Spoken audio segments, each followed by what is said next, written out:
নমস্কার বন্ধুরা, বকুলের রান্নাঘরে সকলকে স্বাগত জানাই।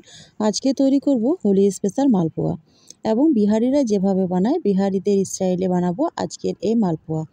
বানানো কিন্তু এটা খুব একটা কঠিন নয়, আর খুব একটা যে উপকরণ প্রয়োজন হয় তাও কিন্তু হয় না। তো সহজভাবে কিভাবে বানাবো আপনারা একবার দেখে নিন প্রথম থেকে শেষ পর্যন্ত ভিডিওটি। মালপোয়া বানানোর জন্য আমার সবথেকে প্রয়োজন হচ্ছে ময়দা আর তার সঙ্গে সুজি। তো ময়দা আমি 2 বাটি নেব, আর সেই বাটিরই মাপ করে 1 বাটি সুজি নেব। আর মিষ্টির জন্য 1 বাটি নেব চিনি। আর তার সঙ্গে রয়েছে মৌরি আর কিশমিশ, আর রয়েছে 2টো কলা। আর আপনারা যদি মিষ্টিটা কম খেতে পছন্দ করেন তো কম দেবেন। আমি 1 বাটি মতো এখানে চিনি দেবো। তো এই মাপটাই কিন্তু পারফেক্ট। আর আমি গরম উষ্ণ দুধ নিয়েছি, তো দুধ দিয়ে কিন্তু এটা মাখবো।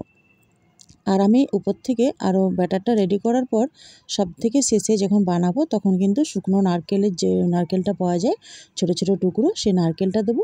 আর তার সঙ্গে যে বিহারিরা যে সকল ইউজ করে কড়ি ছড়া, ওগুলো কী বলে আমি ঠিক নাম জানি না, ড্রাই ফ্রুটস থাকে, সেগুলো কিন্তু মিশিয়ে দেবো। এখন কিন্তু আমি ওগুলো দিচ্ছি না। তো এখানে মৌরিটাকে দিয়ে দিলাম, তার সঙ্গে দিয়ে দিলাম ময়দা, সুজি আর চিনিটা। এবার কলাটা হাত দিয়ে চটকে দিলাম। আপনারা চাইলে কিন্তু কলাটাকে গ্রেড করেও দিতে পারেন। এবার দুধ দিয়ে ভালো করে মেখে নেব। আগে একটু হাতার সাহায্যে মিশিয়ে নেব, তারপর কিন্তু হাত দিয়ে চটকে চটকে ভালো করে মাখতে হবে। এই কাজটা কিন্তু হাতেই করতে হবে। তো প্রথমে আমি সব কিছু মিশিয়ে নিলাম একটা হাতার মধ্যে দিয়ে, তারপর এবার ভালো করে মেখে নেব। আজকে কিন্তু বিহারিরা হোলি মানায়, আমরা কিন্তু কালকে দোল উৎসব মানিয়েছি। তো ওরা আজকে কিন্তু এই মালপোয়াটা বানাবেই। তো ওদের স্টাইলে আমি আজকে বানানোর চেষ্টা করছি। তো আপনারা প্রথম থেকে শেষ পর্যন্ত দেখুন, আশা করি বুঝতেও পারবেন আর ভিডিওটি ভালোও লাগবে। তো দেখে নিন, আমি এখানে মোটামুটি ব্যাটারটা তৈরি করে নিয়েছি। এটাকে ঢাকা দিয়ে প্রায় 3 থেকে 4 ঘন্টার মতো রেখে দেবো। আমি সকালে মেখে নিলাম আর বানাবো কিন্তু দুপুর দিকে। তো তার জন্য ব্যাটারটা ঠিক মতো রেডি হয়ে যাবে। এবার বানানোর সময় হয়ে এসছে, অনেকক্ষণ ঢাকা দিয়ে রেখে দিয়েছিলাম। এবার উপর থেকে দিয়ে দিচ্ছি যেগুলো বললাম শুকনো নারকেল আর শুকনো ড্রাই ফ্রুটসগুলো, এগুলো দিয়ে মিশিয়ে নিচ্ছি। এগুলো আমি প্রথমে দিইনি, কারণ অনেক সময় কিন্তু এগুলো টক ভাব থাকে, মানে ব্যাটারটা হয়তো নষ্ট হয়ে যেতে পারে, তার জন্য সঙ্গে সঙ্গে বানাবো। আর সেই সময় কিন্তু এগুলোকে দিয়ে দিলাম। একটুখানি জল দিয়ে একটু ঠিক করে নিচ্ছি, ব্যাটারটাকে পারফেক্ট করে নিচ্ছি। সুজিতে যেহেতু অনেকটাই দুধ টেনে নিয়েছে, একটু গাঢ় হয়ে এসছে, তার জন্য আমি একটুখানি পারফেক্ট করে নিচ্ছি। ভালো করে কিন্তু হাতার সাহায্যে মিশিয়ে দিচ্ছি। এবার কড়াইয়ে বেশ ভালো মতো করে অনেকটা তেল গরম করে রাখতে হবে। তারপর এক এক করে এই হাতার সাহায্যেই ছাড়বো, কি সবগুলো একই মাপের হবে।